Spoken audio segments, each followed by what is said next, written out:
I think we can safely say the Indianapolis Colts have been the surprise team in the league this year. From the number 1 overall draft pick to 11-5, the 5 seed in the AFC. The playoffs will begin for them on Sunday in Baltimore against the Ravens.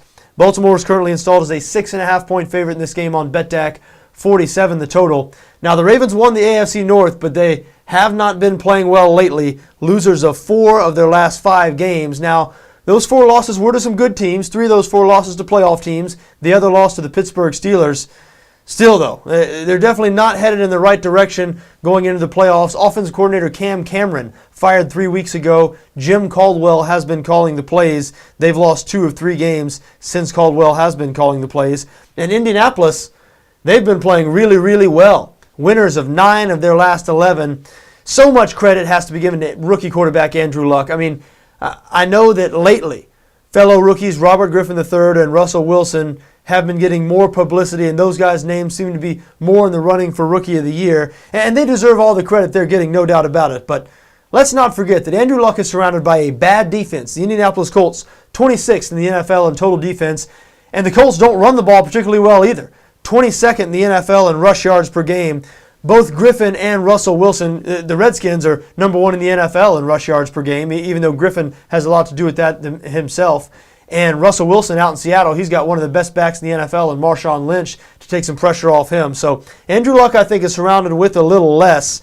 And 11 wins, he's got to get a lot of credit for that. And if they have any hope of beating Baltimore this Sunday, their hope rests on the right arm of Andrew Luck. Now, the Ravens have not been nearly as good on defense this year as we're used to seeing them. They've been really affected by injuries. Terrell Suggs missing the first half of the year. Ladarius Webb has been out since week, 5 or 6, the Dallas game, the same week that Ray Lewis was hurt. Now, Ray Lewis has been out since then as well with a torn tricep, but we think Ray Lewis is going to play this week. He announced a couple of days ago he will retire after this season. So this guy's the emotional leader of Baltimore. I mean, I know that's sort of cliched, but he really is. Just listen to any of the Ravens guys talk. He's been around there longer than anybody.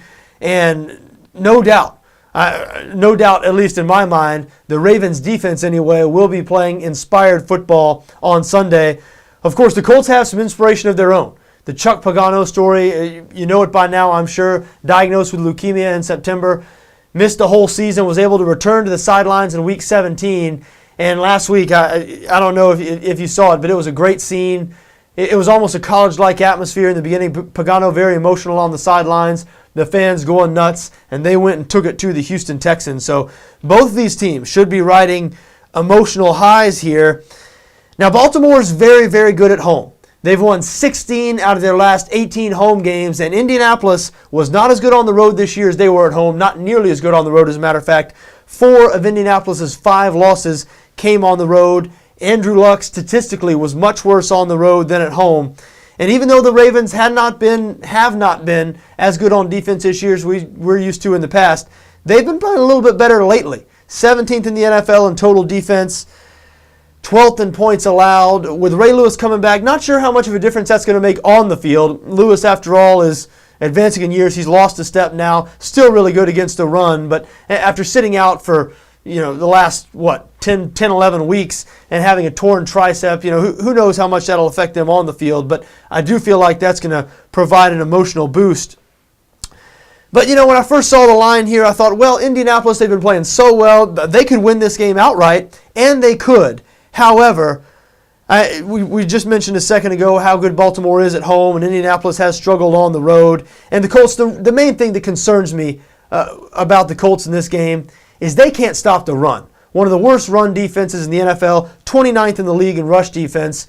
And Baltimore, Ray Rice, he's one of the best running backs in the NFL. They're 11th in the league in rushing offense. They average 120 yards per game. The only reason they're not better than that is because throughout a lot of the season, they haven't given Ray Rice the ball enough. I think that's a big reason for the change in offensive coordinator. I expect Jim Caldwell to dial up plenty of rushing plays against this Indianapolis Colts defense. And I really think that Baltimore is going to be able to control this game, sort of run it right at Indianapolis, right down their throat. And even though I think Andrew Luck's going to have some success in this game, I wouldn't be surprised if he also turned the ball over a couple of times.